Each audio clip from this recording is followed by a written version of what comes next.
আসসালামু আলাইকুম ওয়া রাহমাতুল্লাহি ওয়া বারাকাতুহু। আলহামদুলিল্লাহ, আমাদের আমিরাবাদ কেন্দ্রীয় ঈদগাহ জামে মসজিদের অনেক কাজই ছিল। এর মধ্যে গত কয়েক জুমার পূর্বে আমাদের জয়পুরার জাকির হোসেন জাকির ভাই মসজিদের মধ্যে এসে জুমাতে তিনি সকলের কাছে কথা ব্যক্ত করেছেন যে মসজিদের আপনাদের কি কি দরকার। তখন মসজিদ কমিটি দ্বারাই বলছিল যে আমাদের ঈদগাহ এবং অজুখানাটা নির্মাণ করে দিতে হবে, যে ঈদগাহ মানুষ নামাজ পড়তে কষ্ট রোদের মধ্যে ঈদের সময় এবং অজুখানার মধ্যে রোদ বৃষ্টি মধ্যে তাদের অজু করতে খুব কষ্ট হয়। সে কথায় ব্যক্ত করে তখন তিনি কথা সকলের কাছে পেশ করলেন যে ইনশাল্লাহ আমি আপনাদের আমিরাবাদ কেন্দ্রীয় ঈদগাহ জামে মসজিদের অজুখানা এবং ঈদগাহ নির্মাণ করার জন্য যা কিছু লাগে আমার পক্ষ থেকে আমার লোকের মারফতে আমি এগুলো করে দেবো ইনশাল্লাহ।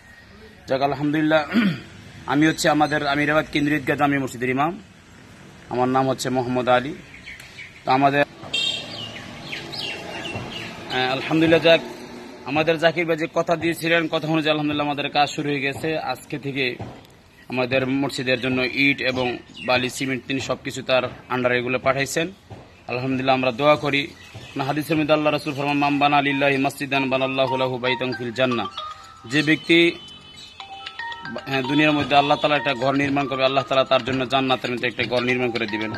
আমরা ইনশাআল্লাহ দোয়া করি আমাদের জাকির ভাইয়ের পরিবারগত যারা অন্ধকার কবরে আছেন আল্লাহ তাআলা এই আল্লাহ তাআলা ঘরের উসিলা করে কাজের উসিলা করে তিনার বংশধর যারা কবরদেশে আছেন সকলকে আল্লাহ তাআলা জান্নাতবাসী করেন এবং ভাইয়ের সকল কাজের মধ্যে আল্লাহ তাআলা বরকত দেন, দুনিয়া আখিরাতে আল্লাহ তাকে তারা কি নসিব করেন, সকল কাজে আল্লাহ তাকে সাফল্যতা দান করেন। এ বলে আজকে আমার কথা শেষ করছি। আসসালামু আলাইকুম।